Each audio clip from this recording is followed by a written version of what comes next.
ऐसे इस धराधाम को पवित्र करने के लिए हमारे ठाकुर जी की परम भक्ता भक्तिमती श्री मीराबाई का प्रादुर्भाव हुआ। माधवी गोपी, जिस गोपी ने अपना मुख छुपाया ठाकुर जी से अपने मां के कहने पर, बहुत ध्यान से सुनिएगा, जिस गोपी ने अपना मुख छुपाया मां के कहने पर ठाकुर जी से,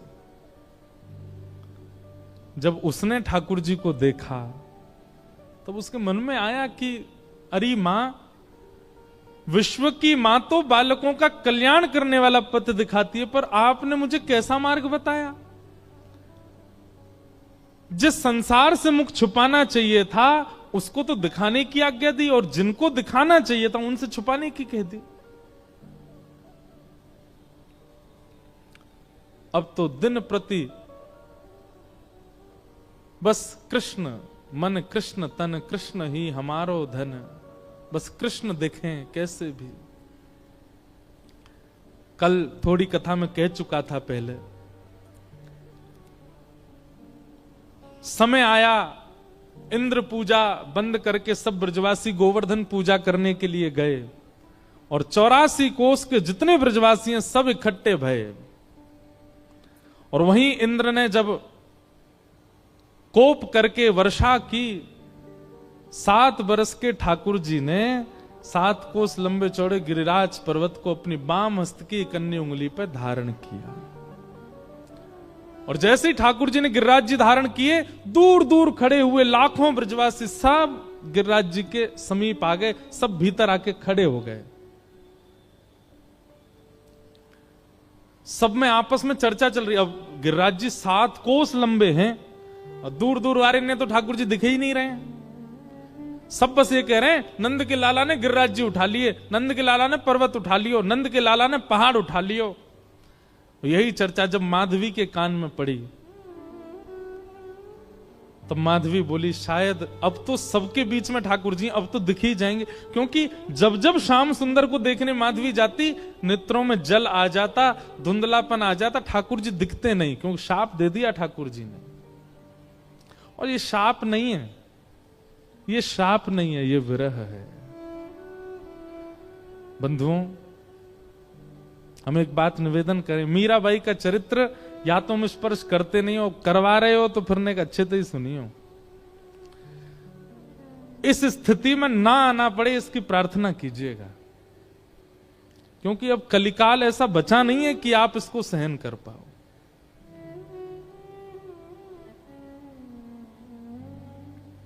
ठाकुर जी दिखते नहीं है मीरा को, माधवी को,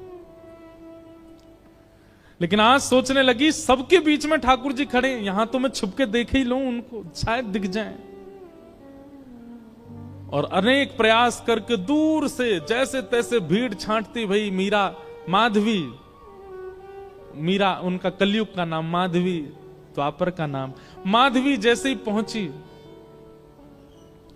त्रिभंग ललित श्याम सुंदर अपने बाम हस्त की कन्नी उंगली के नख पर गिरिराज जी धारण करके खड़े हैं, अपने दाहिने हस्त से मुरली अधर पर रख करके और कोमल उंगलियों से सुंदर बीच बीच में ध्वनि बजा रहे हैं। नंददास जी उसका वर्णन करते हैं, कान्हा कुंवर के कर पल्लव पर मानो गोवर्धन नृत्य करे, ज्यों ज्यों तान उठत मुरली में त्यों त्यों लालन अधर धरे।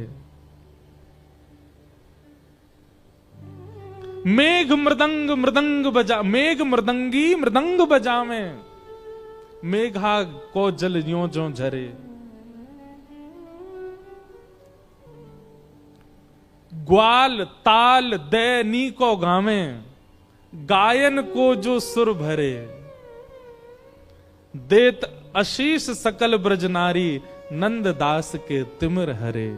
कान्हा कुंवर के, ठाकुर जी पता कि महाराज जी, अगर ये नंददास जी को पद देखो, इस पद के अनुसार, बहुत ध्यान से सुनना, हमारे श्री गिरधर लाल जी ऐसे खड़े, ऐसे नहीं, ऐसे,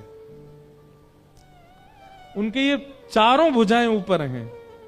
तब हमें एक वैष्णव ने बताया, बोले ठाकुर जी कैसे कर रहे हैं पता है, सब ब्रजवासी खड़े हैं और श्री गिरिराज जी ठाकुर जी से कह रहे हैं, हे जय जय, मेरा स्वरूप इतना विशाल है कि मैं महाराज में तो आ ना पाऊंगा, लेकिन आपके हस्तकमल और मेरे हस्तकमल मिले ने, ये 7 दिना तक मेरे संग रास ही कर लो। ठाकुर जी गिरिराज जी के संग रास कर रहे हैं, तो कभी ठाकुर जी ऐसे रहते हैं और फिर नेक ऐसे उछाल के फिर ऐसे ले लें, फिर ऐसे ले लें, फिर ऐसे ले लें, फिर यूं कर लें, कभी यूं कर लें, कभी ऐसे कर लें, मानो बार बार अपनी उंगलियों पे नर्तन करवा रहे हैं श्री गिरिराज जी को ठाकुर जी।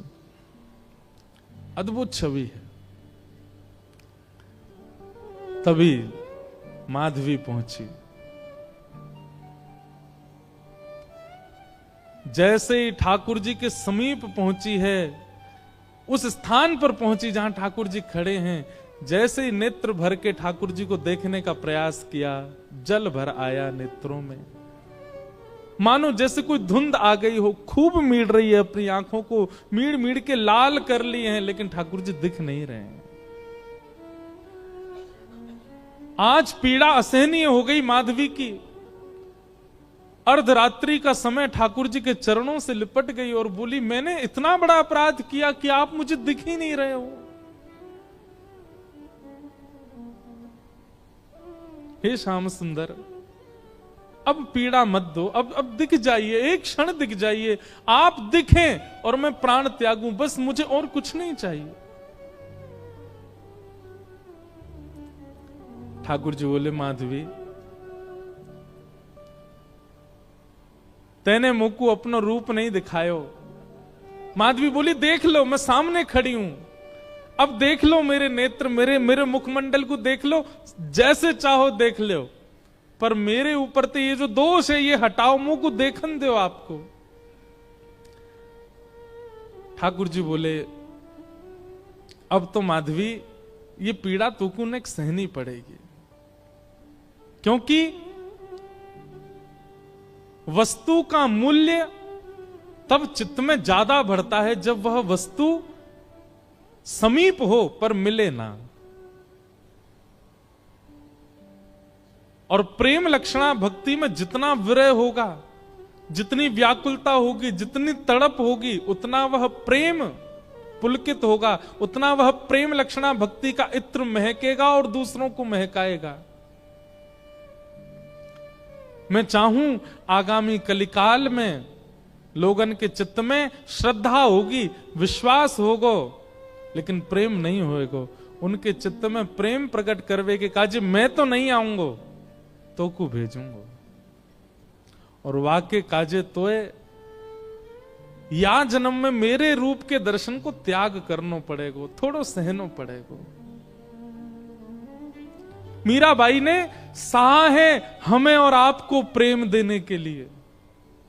मैं और आप आज जिस प्रेम के मार्ग पर चल रहे हैं, जिस प्रेम की एक बिंदु हमारे ऊपर गिरती है, वह बिंदु के अधिकारी हम मीराबाई की वजह से बने हैं, क्योंकि उन्होंने द्वापर में दर्शन का त्याग किया है। त्याग नहीं, विरह सहा है, वो तड़पी हैं ताकि हमें प्रेम दे सके।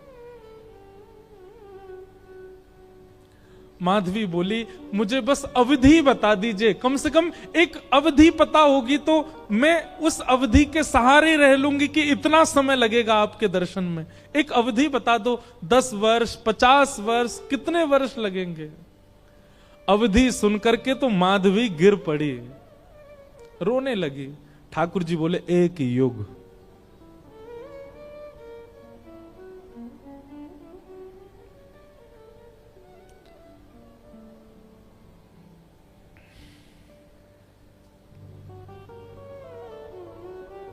हम क्या विरह सहते हैं जीवन में, किस लिए रोते हैं ठाकुर जी के आगे? क्या विरह दिया कहां उन्होंने हमें, जो माधवी को दिया? 1 युग का विरह। इतना विरह तो किसी गोपी को भी नहीं मिला, इतना विरह तो किसी ब्रजवासी को नहीं मिला जितना विरह माधवी को मिला है। 1 युग का विरह।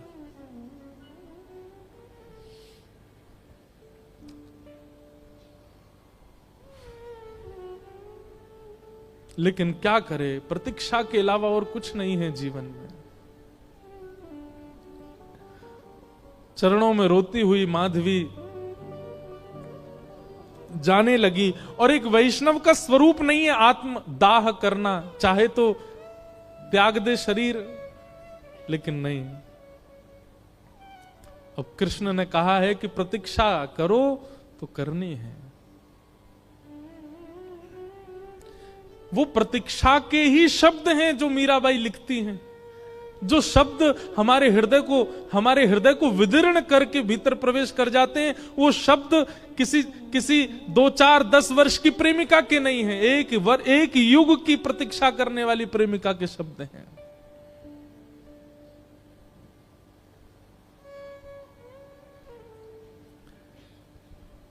प्रतीक्षा कर रही है और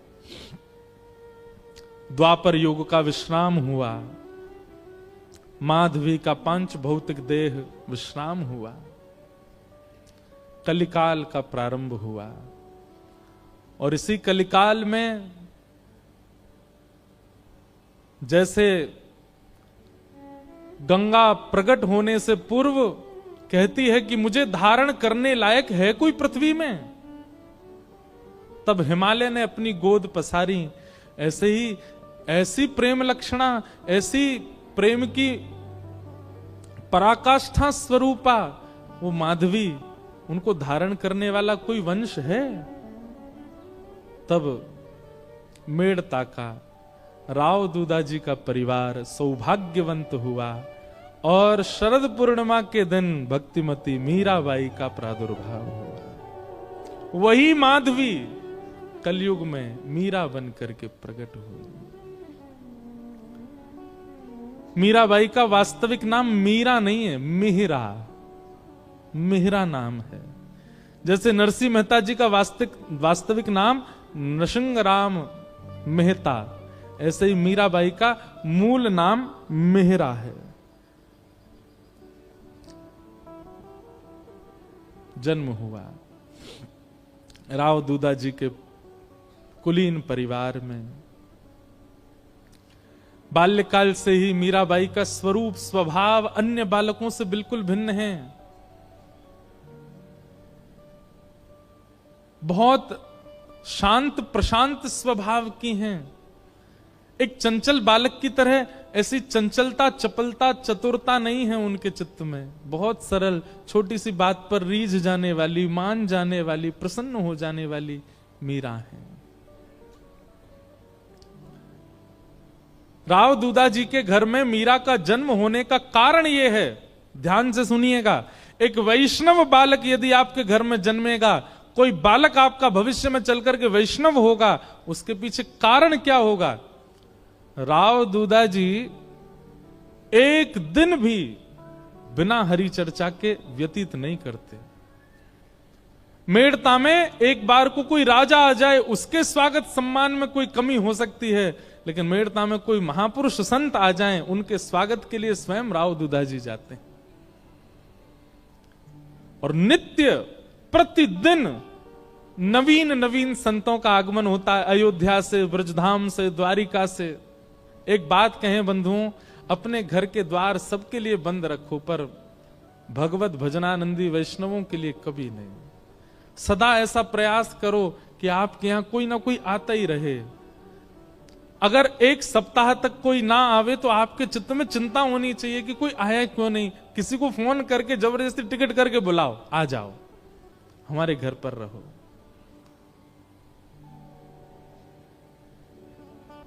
उनके भजन के जीवाणु घर में होते हैं, उसी से ही बालकों में भक्ति भाव प्रकट होता है। मीरा को ऐसे ही नहीं भेज दिया है राव दूदाजी के यहां, क्योंकि उनके यहां नित्य सत्संग होता है। वर्षों से, मीरा के जन्म से पहले से ही नियम है सत्संग का। धीरे धीरे मीराबाई बड़ी होने लगी, कथाएं सुनती हैं। जोशी जी कथा सुनाने के लिए आते हैं, मीराबाई सुनकर के प्रसन्न हो जाती हैं। प्रश्न पूछती हैं, ऐसे ऐसे प्रश्न पूछती हैं कि जोशी जी ही स्तब्ध हो जाते हैं। मीराबाई का स्वभाव ऐसा बताया गया कि कोई पूछता कि आप कौन हो, तो मीराबाई अपना परिचय ऐसा नहीं देती कि मेड़ता नरेश महाराज राव दूदाजी की मैं पौत्री हूं, बल्कि अपना परिचय ऐसे देती हैं, परम गौभक्त संत सेवी परम सत्संगी श्री ठाकुर जी राधा माधव की नित्य लीला नित्य सेवा में प्रवीण श्री राव दूधा जी की मैं पौत्री हूं। वो कभी ऐसा परिचय नहीं देती हैं कि इतने बड़े राजा घराने की मैं पुत्री। ये गुण भागवत में लिखा है कि परम भागवत कभी भी अपने उच्च कुल, अपनी जात, अपनी आदि आदि के प्रभाव में नहीं रहता।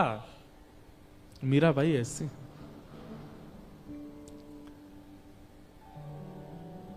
भक्ति के लक्षण तो बचपन से ही हैं। बस कोई बीज में जल देने वाला मिल जाए जिससे उसको राह मिले वृक्ष बनने की। एक दिन ढोल नगाड़े ताशे बज रहे थे। मीरा दौड़ी दौड़ी अपनी मां के पास गई। मां, ये क्या हो रहा है? कौन सा उत्सव मन रहा है? तो मां ने कहा, मीरा ये बारात जा रही है, एक लाली का ब्याह हो रहा है, उसका पति जा रहा है अपने परिवार के साथ नाचता गाता हुआ, ब्याह करके उसको अपने घर ले जाएगा। मीरा कहती है, ऐसे दुल्हा सबके लिए आते हैं? बोले हां, सब कन्या का ब्याह होता, सबके दुल्हा आते हैं। अच्छा, तो मां मेरा भी ब्याह होगा? हाँ, तेरा भी ब्याह होगा। जैसे तेरे बापू सा हैं ऐसे ही तू भी ब्याह करेगी और फिर तेरे बालक भी उनको बापू बोलेंगे और तू उनकी मां होगी, तेरा भी ब्याह होगा। मीरा सोच में है और कहती है, मेरे बींद कौन होंगे फिर? मेरा ब्याह किससे होगा? कौन होंगे मेरे बींद? छोटी सी कन्या ऐसे सवाल पूछे तो मां तो उसको मजाक में ले लेती है। अरे मीरा, ये कोई समय है, अभी थोड़ी बड़ी तो हो जा। कभी और कार्य में लगते हैं, कभी और मीरा की तो वो चिंता का विषय हो गया कि मेरे बींद हैं कौन और वो कब आएंगे मुझे लेने। बार बार बस यही पूछती है, मेरा किससे ब्याह होगा, मेरा किससे ब्याह होगा, मेरे बींद कौन है। एक दिन हार के मां ने मीरा को गोद में लिया, पूरे दिन चिल्लाती रहती है, ये तेरे बैठे कमरे में मुरली हाथ में लिए त्रिभंग लली, ये जो स्वरूप है, ये गिरधर, यही है तेरे बींद।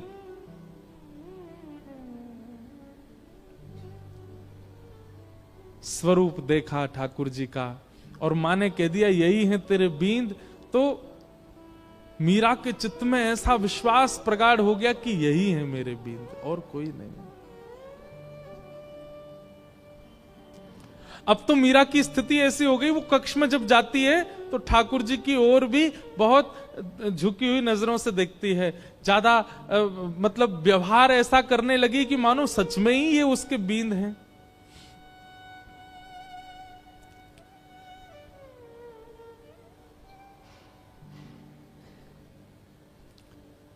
संतों से कथा सुनती है और चित्त में ठाकुर जी के प्रति संबंध का प्रगाढ़ विश्वास कर चुकी मीराबाई धीरे धीरे प्रेम लक्षण भक्ति में प्रकट होने लगी। एक दिन एक संत का आगमन हुआ और वे अपने प्रवचन के समय अपने बगल में ही अपने गिरधर गोपाल को विराजमान करके प्रवचन कर रहे थे। और छोटी सी मीरा, उनको एक ही चीज की प्रतीक्षा होती थी पूरे दिन की, मां मुझे सत्संग में लेके कब जाएगी। और जैसे ही मीराबाई पहुंची, छोटी सी मीरा कथा सुनते सुनते दृष्टि पड़ी बगल में बैठे हुए गिरधर स्वरूप पर, वो गिरधर गोपाल पर। अपलक नेत्रों से केवल ना प्रवचन सुन रही है ना महाराज जी को देख रही है, वो तो उनके ठाकुर जी को अपलक नेत्रों से देख रही है। और बीच बीच में मानो जैसे नेत्रबंद हो जाते हैं और उसको कुछ ब्रजमंडल जैसा दिखने लगता है। उसको कभी कभी वर्षा दिखती है, कभी कभी गिरिराज जी धारण करके ठाकुर जी खड़े हैं और एक गोपी चरण से लिपट करके रो रही है। ऐसा दृश्य उसके चित्त में आने लगा, मानो अपने पूर्व जन्म की स्मृतियां चित्त में प्रकट होने लगी।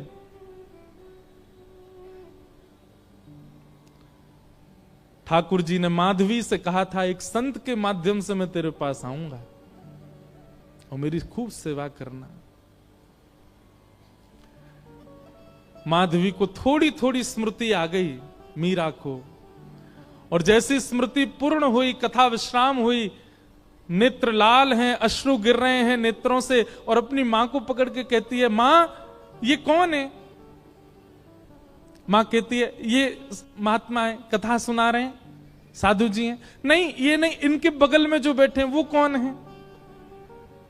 ये तो इनके ठाकुर जी हैं। हाँ तो मेरे बींद ना, आपने कहा था ना मेरे बींद, वही है ना ये? हंस गई मां, अरे मीरा हाँ वही हैं। तो मेरे बींद आ तो गए मां, अब मेरा ब्याह करा दो। अरे अभी तेरी उम्र नहीं है मीरा, तो मैं बड़ी हो जाऊं तब करा देना, पर तब तक मेरे बींद को घर में ही रख लो, मैं इनको पास में रख लूं अपने। बालपन की वो बातें सबको नहीं भाती हैं। प्रणाम करने के लिए मंच पर जब गई, मीरा के नेत्र सजल। महाराज जी ने पूछ लिया, अरे बिटिया क्यों रोती है? मीरा कहती है ये मेरे हैं, ये आपके साथ आए हैं, इन्होंने मुझे वचन दिया था ये एक साधु के साथ आएंगे, ये मेरे हैं, आप इनको मुझे दे दीजिए।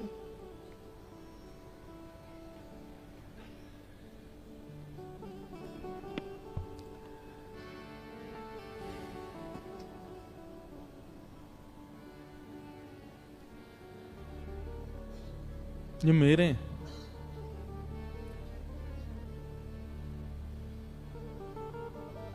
कोई अपने ठाकुर कैसे दे सकता है किसी को? और वो भी पूजा के ठाकुर जी हो तो दिए भी जाएं, लेकिन जिनसे स्नेह प्रेम के लाड़ के ठाकुर जी, वो किसको कैसे मिल जाएंगे?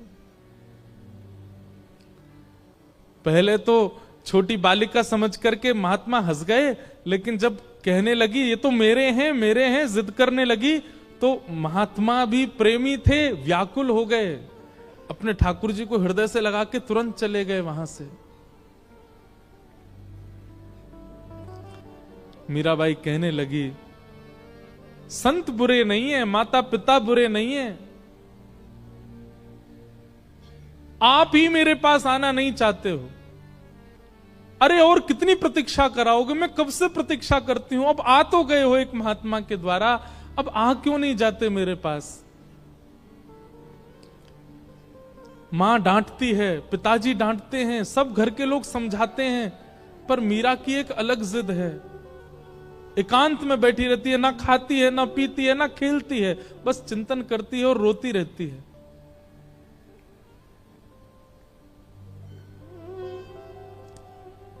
प्रतिज्ञा ले ली, मैं अन्न नहीं खाऊंगी। अब मैं प्रयास नहीं करूंगी कि आप आओ मेरे पास, मैं प्रयास नहीं करूंगी कि मैं आपको लाऊं, आपको खुद आना पड़ेगा, मेरी प्रतीक्षा बहुत हो चुकी है।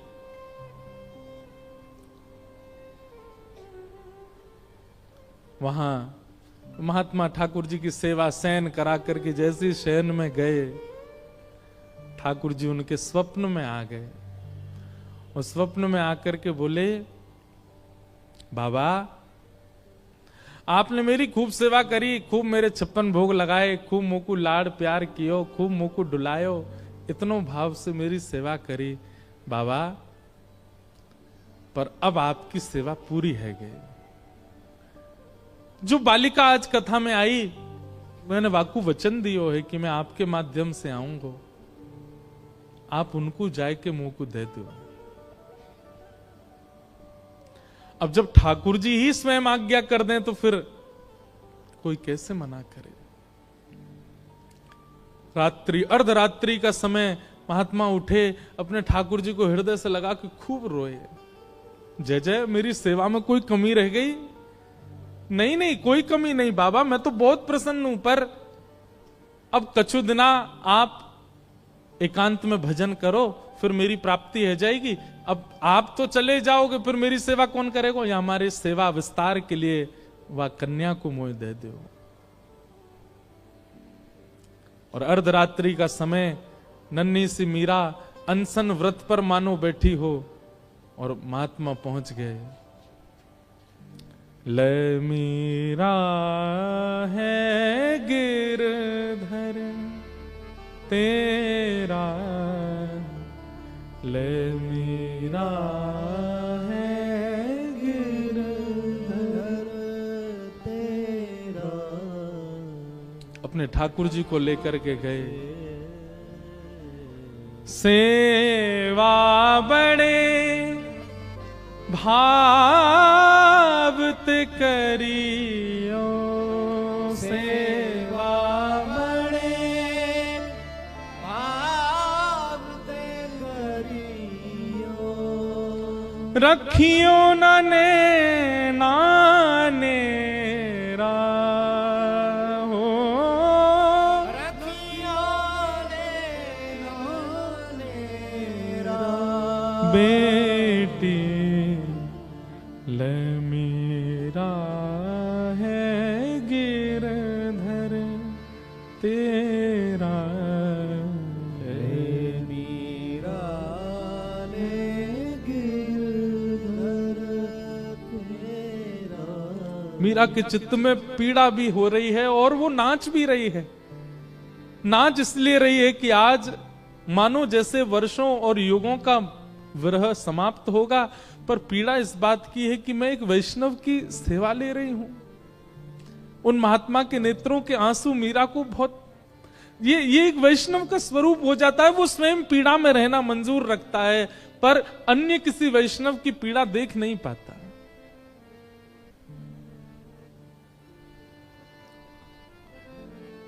सो ही सुहागन प्रिय जाहिरी जे, सोई सुहागन प्रिय जाहिरी जे। तू सुहागन है बेटी। ये पहले मुझसे रीझे थे, मेरे पास आए, लेकिन अब ये तो से रीझ गए हैं। मैं अपनी तरफ से नहीं दे रहा हूं, ठाकुर जी ने आके मुझे आज्ञा दी है कि वो तोते सेवा कराना चाहें। सो ही सुहागन। बंधुओं, इस पंक्ति को नित्य गाया कीजिए। अपने ठाकुर जी को देखते हैं जब मंदिर में विराजमान, आप कितने सौभाग्यशाली हो, ठाकुर जी आपसे सेवा करा रहे हैं। उनके प्रति पाषाण बुद्धि मत रखा कीजिए।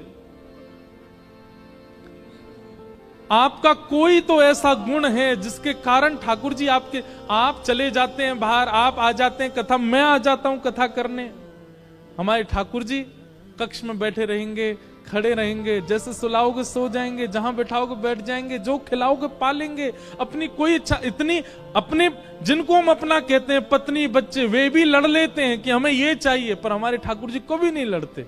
आप पीली पोशाक पहना दो राजी, आप लाल पोशाक पहना दो राजी, आप दाल चावल खिला दो राजी, आप कड़ी चावल पवा दो राजी, कुछ नहीं दूध का भोग लगा दो राजी। इसी को तो प्रेम कहते हैं, जो आपके द्वारा प्रस्तुत की गई हर वस्तु को सिर से लगा के स्वीकार करे। यही तो प्रेमी का लक्षण है। विश्व में असली प्रेमी यदि कोई है तो वो श्याम सुंदर है। आपकी हर वस्तु को सहर्ष स्वीकार करते हैं, किसी में नोक झोंक नहीं कभी भी।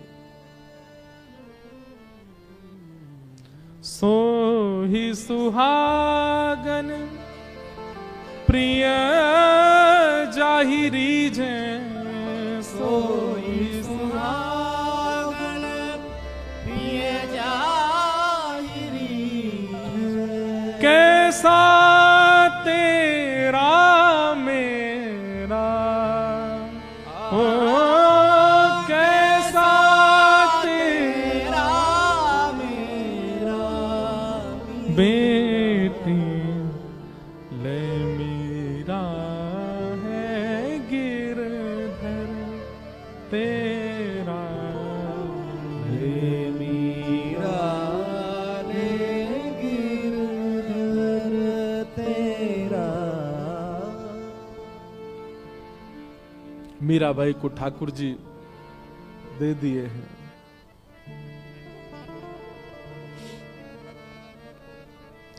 चले गए महात्मा। ये ठाकुर जी का नियम है बंधुओं, एक को संयोग देते हैं तो जिसको संयोग दे रहे हैं मानो किसी को वियोग देके आए, और जिसको संयोग दिया है वो तैयार रहे, एक दिन वियोग मिलेगा।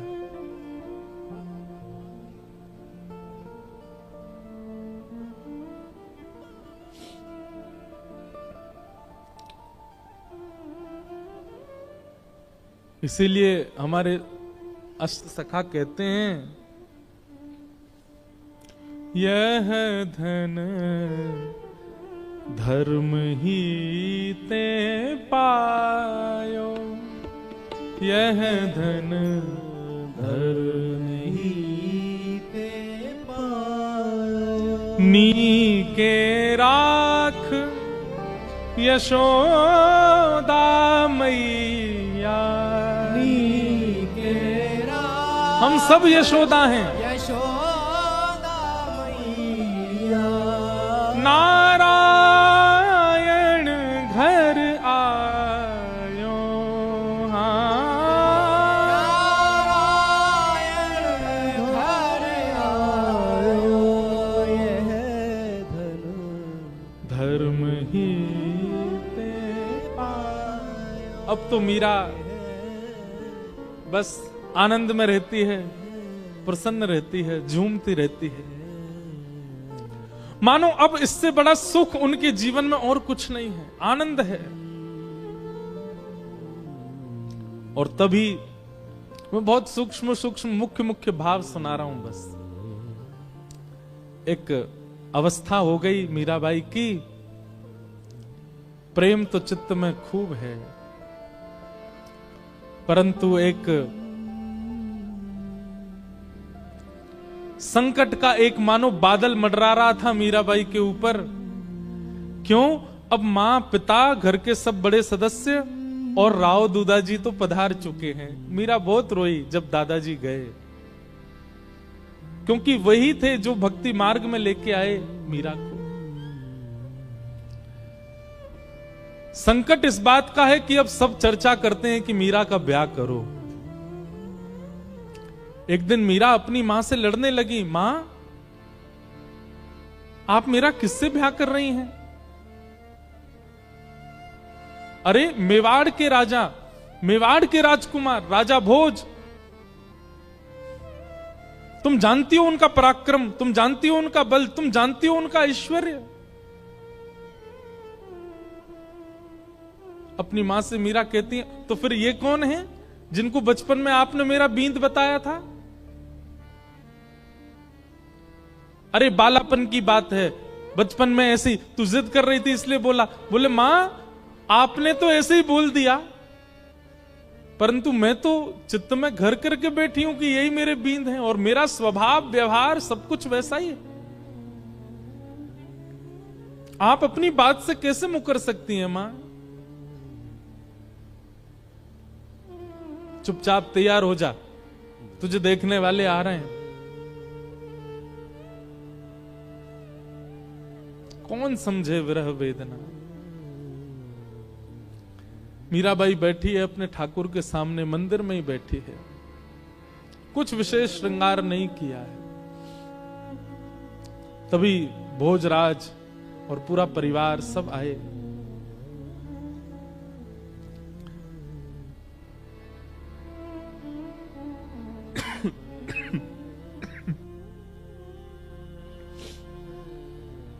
इच्छा प्रकट की कि एकांत में मीरा से बात करना चाहते हैं।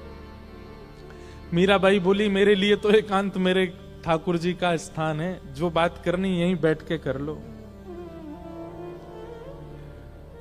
सब चर्चा हुई, मीराबाई ने स्पष्ट कर दिया,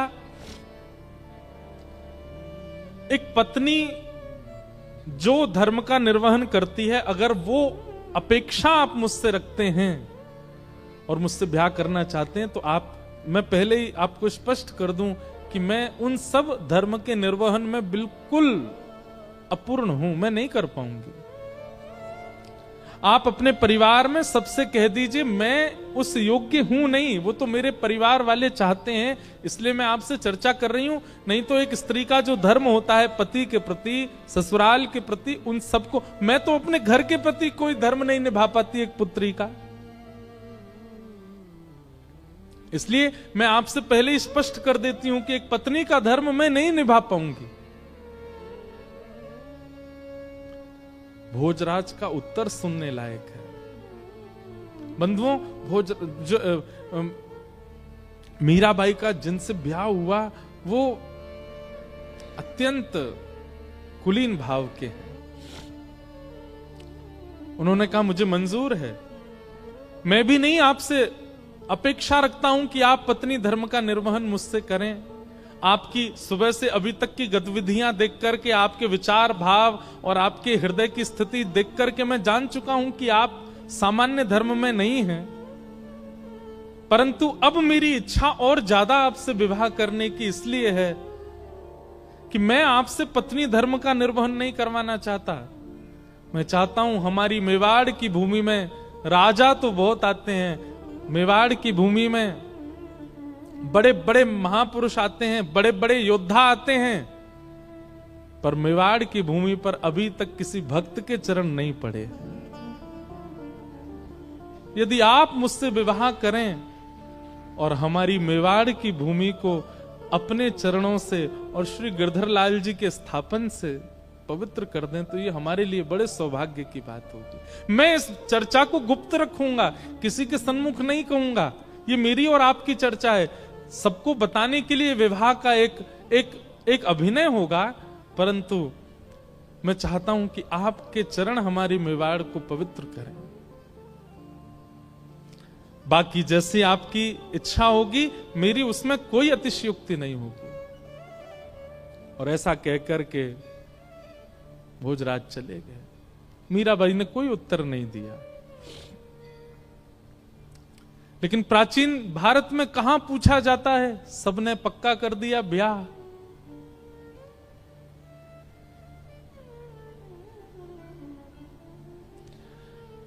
मीराबाई एक संत से जाके कहती है कि कभी अगर हृदय में बहुत वेदना होती हो और अपने प्रियतम को बतानी हो तो उसके लिए कोई उपाय है? तब एक संत ने कहा तुम पत्र लिखा करो और वृंदावन जाने वाले किसी व्यक्ति के हाथ वो पत्र भेज दिया करो।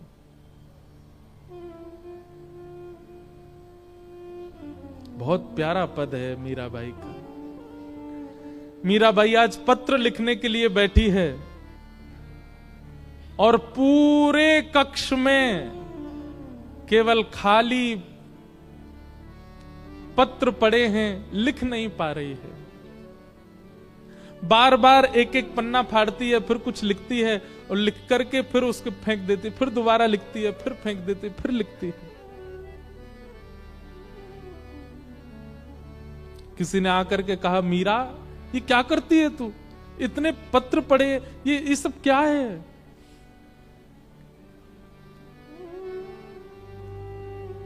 पत्तियां मैं कैसे लिखूं, लिखी ही न जाए।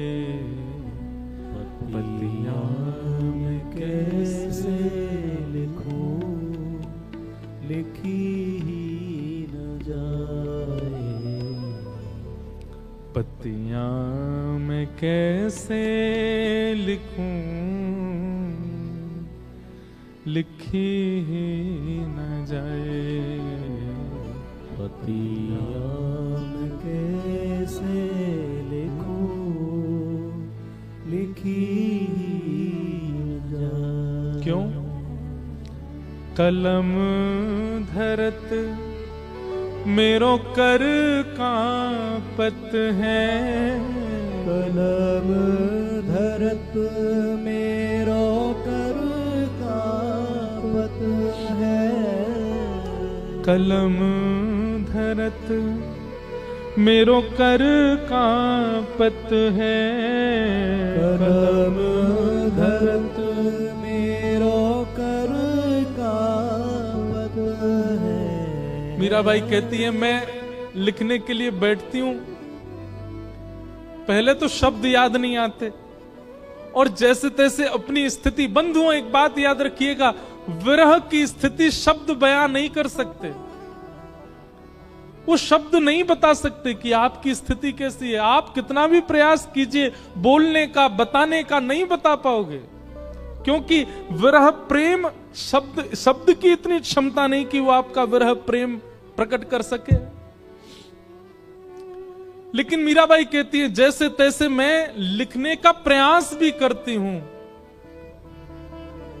कलम धरत मेरो कर कांपत है, कलम धरत मेरो कर कांपत है, नैन रहे हैं झराए, नैन रहे झराए। और जैसे तैसे लिख भी देती हूं तो इतने नेत्रों से अश्रु गिरते हैं कि जो लिखा सब बह जाता है। पतियां में कैसे लिखूं, लिखी ही न जाए, पतियां में कैसे लिखूं, लिखी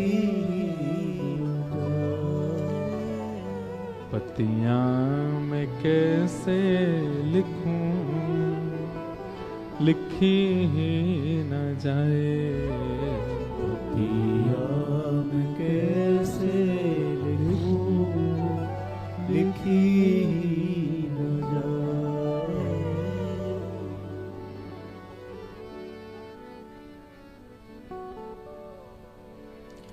मीराबाई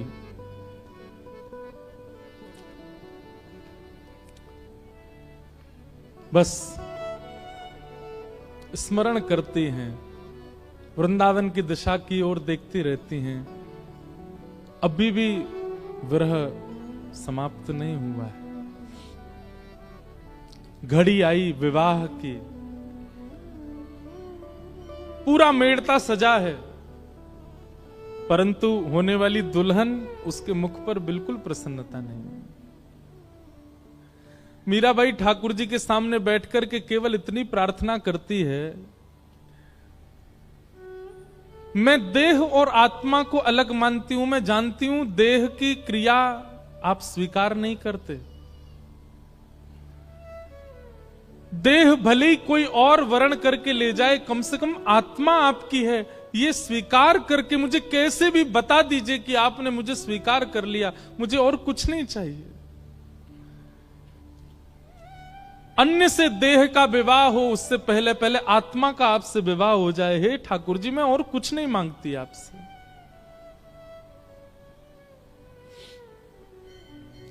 रात्रि में मीरा रोते रोते सोई हैं, और तभी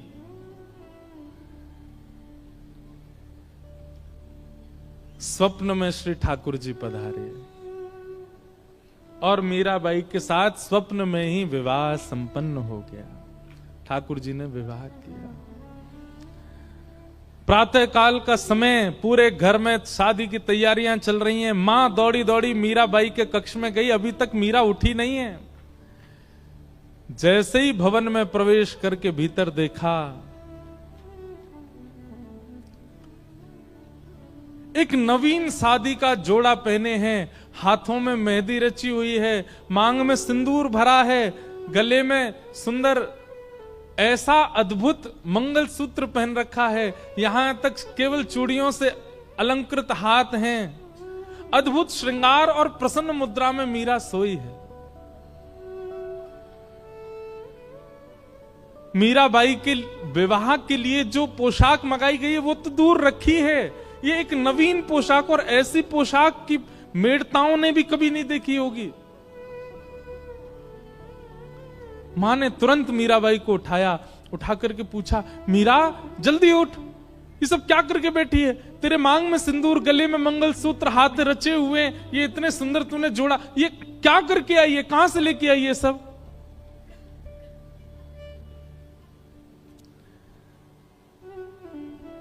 मीराबाई जोर से हंसी, अपना मां का हाथ पकड़ के कहती है, मां माई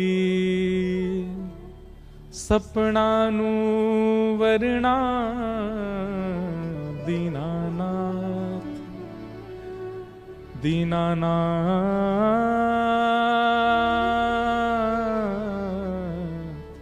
दीनानाथ। माई कल मेरा ब्याह हो गया। किससे ब्याह हुआ? बोले मेरे गिरधर लाल। मां मैं आपको कैसे वर्णन करूं? आप जो व्यवस्थाएं कर रहे हैं ना, ये सब फीकी हैं उस व्यवस्था के आगे। ऐसा सुंदर, ऐसे सुंदर पुष्प लगे थे, ऐसे सुंदर दावत बनी थी, ऐसे सुंदर सुंदर घोड़े हाथी सब आए थे। क्या बात बनाती है? कब हुआ तेरा ब्याह? किसने देखा तेरा ब्याह? मीरा कहती है, एक ने देखा हो, दो ने देखा हो तो कहूं 56 कोटा जना पधार्या, दुल्हो श्री ब्रजनाथ,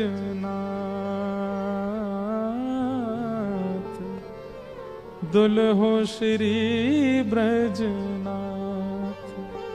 मां 56 करोड़ बराती आए थे, सब देवी देवता, ब्रह्मा, शिव, रुद्र, सनकादि सब आए थे मेरे ब्याह में।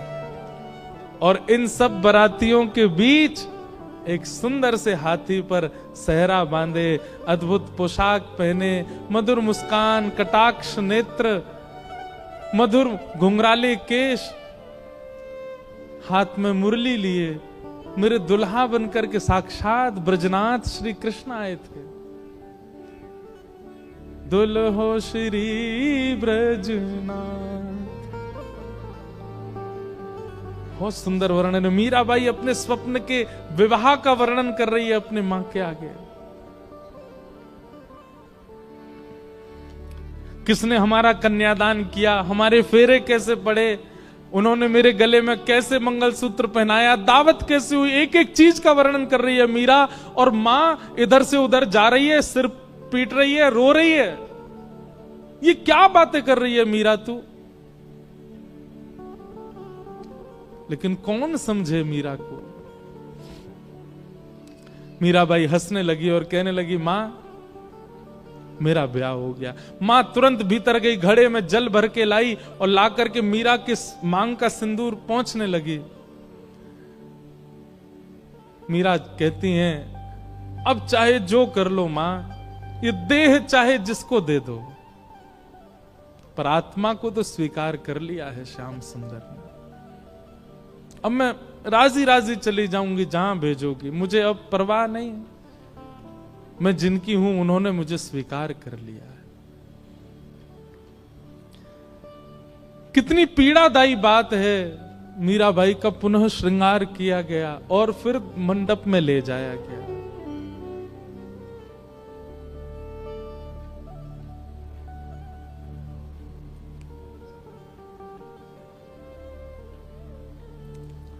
रो तो रही हैं, लेकिन किसको समझाएं, कोई समझ नहीं रहा है। और फिर विवाह हुआ। और विवाह के बाद जब मेवाड़ को जाने लगी मीराबाई, अपनी मां से जाकर के केवल कहा, मां ने कहा तेरे लिए मैंने ये दे दिया, इतने बक्से दिए हैं, इतने सोने चांदी हीरे जवाहरात आदि आदि सब भेज रही हूं, बिल्कुल परेशान मत रही हो। मीराबाई कहती हैं, सब रख लो, बस मेरे गिरधर लाल दे दो, उनको लेके चली जाऊंगी, मुझे इन सब की आवश्यकता नहीं। एक अश्रु बिंद नहीं है मीरा के नेत्रों में विदाई के समय।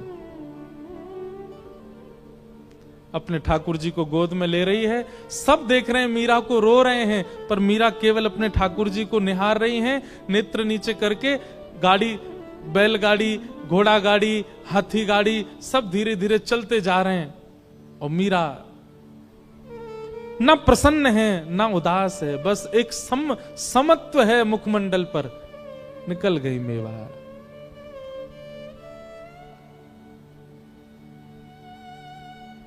मीरा का प्रेम कौन कह सकता है? इस तुच्छ मुख से कितना कहें उनका प्रेम। केवल त्याग है पूरे जीवन में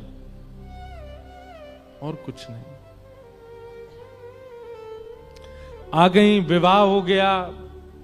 विवाह के बाद उनके पति अनुकूल थे, उनके पूजा में कभी विक्षेप नहीं होने देते थे। लेकिन ठाकुर जी की पता नहीं कैसी लीला है कि जो अनुकूल होता है भक्ति में उसको दूर कर देते हैं। और एक दिन आगरा के युद्ध में पूरे परिवार में केवल मीरा का संग देने वाले उनके पति, उनको इतने बाण लगे कि वे मरणासन अवस्था में आ गए। मरणासन अवस्था में जब लाया गया, वैद्य ने लेप करके उनको जब कक्ष में लिटाया, मीरा दूर खड़ी खड़ी देख रही है और एक मित्र के भांति दोनों चर्चा करते हैं। लेकिन भोजराज मीरा के प्रति गुरु का भाव रखते हैं। भोजराज कहते हैं, मैंने आपका स्पर्श कन्यादान के समय किया था, आपके हस्त कमल का, परंतु अब मुझे लगता है मेरा अंत समीप है, उससे पूर्व में एक बार आपका स्पर्श करना चाहता हूं। मीराबाई कुछ नहीं बोली। तो भोजराज कहते हैं, मैं एक बार केवल आपके श्री चरणों का स्पर्श करना चाहता हूं।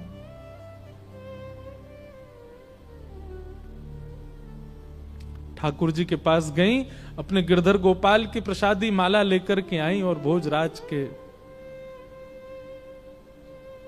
गले में पहनाई और अपना हस्त कमल उनके शीश पर फेरती हैं मीरा। ऐसा कहते हैं, मैंने पढ़ा है कि वैसे तो मीरा श्रृंगार करती नहीं थी, पर जिस दिन भोजराज जी की ये स्थिति थी, उस दिन कोई उत्सव मीराबाई ने किया था और उस दिन 16 श्रृंगार किए थे मीराबाई ने।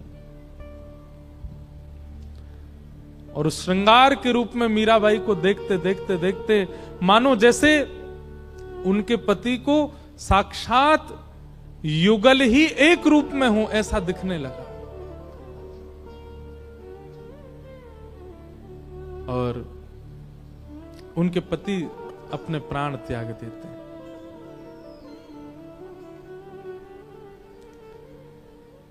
अब पूरे मेवाड़ में एक भी व्यक्ति मीराबाई के पक्ष का नहीं है। ऐसा सुनने में आता, उनके ससुर जी भी पक्ष में थे, वे भी चले गए और कोई पक्ष का नहीं है, सब विपक्षी हैं।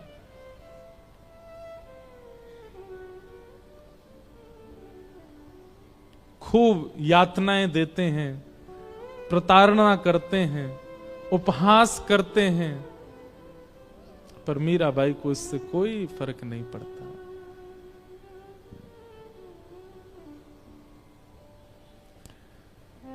एक बार जब वैद्य को विष बना करके देना पड़ा और मीराबाई चरणामृत समझ के पी गई, कुछ हुआ नहीं, तब उसी वैद्य को 2 बूंद पिला दी गई राणा के द्वारा, मर गया वो वैद्य।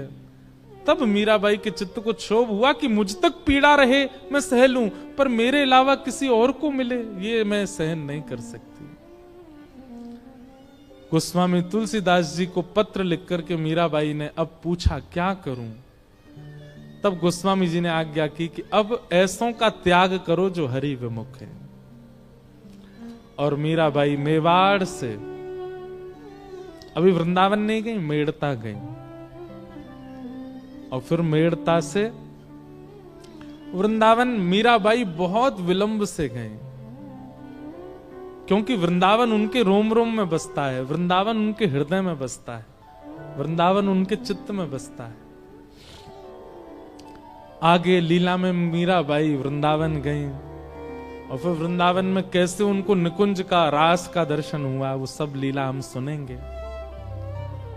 आइए मीराबाई के सुंदर भाव को यहीं विश्राम देते हैं और फिर आगे का प्रसंग हम सुनेंगे। गिरधर जन्म मरण रासा थे, गिरधर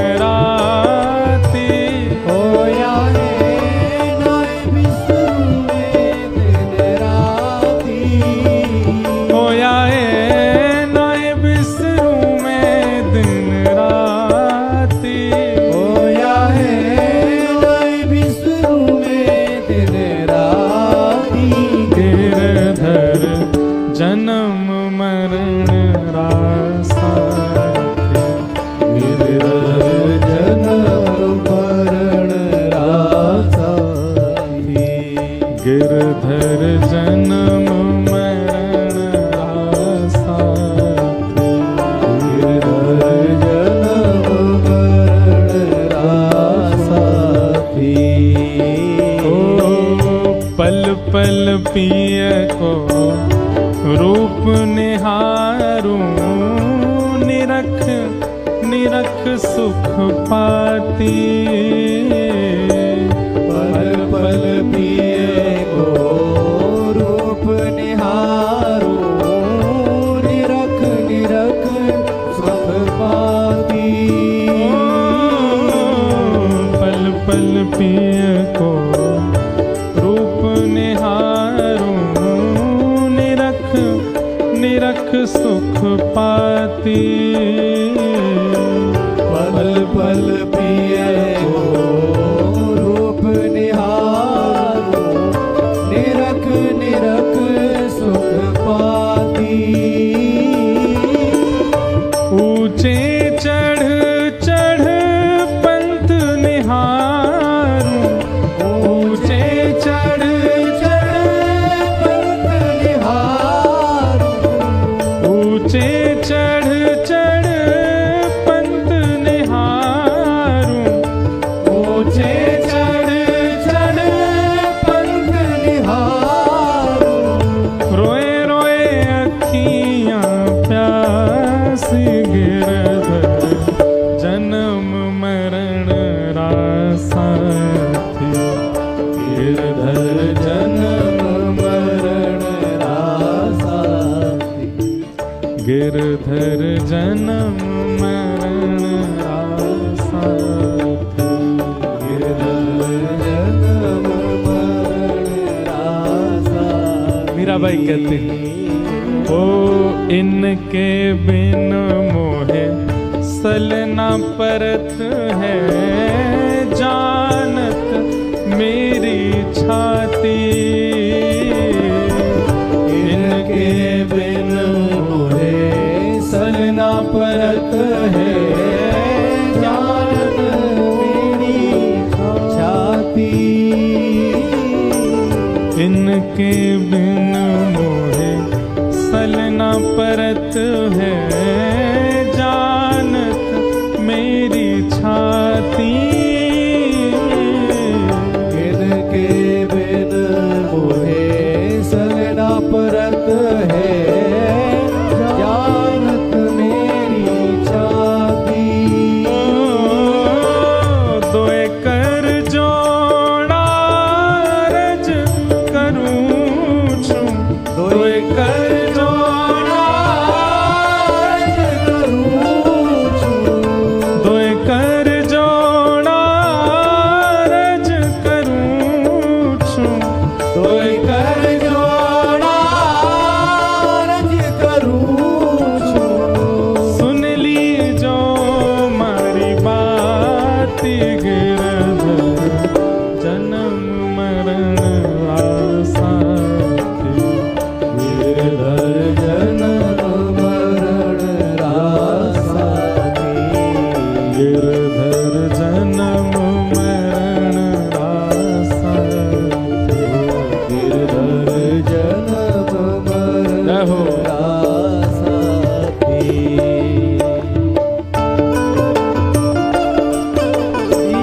लाल प्यारे जय हो।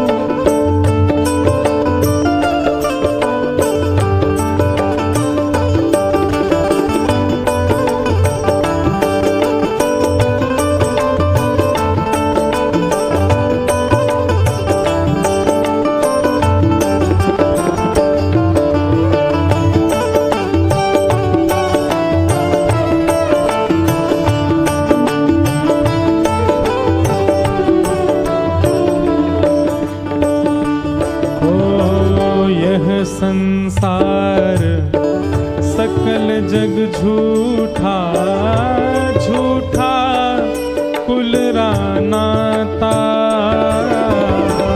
ये संसार सकल जग झूठा झूठा कुल रानाता यह संसार सकल जग जग झूठा झूठा कुल नाता। ये संसार सकल जग झूठा झूठा कुल नाता। मीरा के प्रभु गिरधर नागर, मीरा के प्रभु गिरधर नागर। मीरा के प्रभु नटवर नागर, मीरा के प्रभु नटवर नागर। हरि चरणा चितराची गिरधर जन्म मरण रासा। गिरधर जन्म मरण रासा थी। ओ मीरा के प्रभु गिरधर नागर, मीरा के प्रभु गिरधर नागर।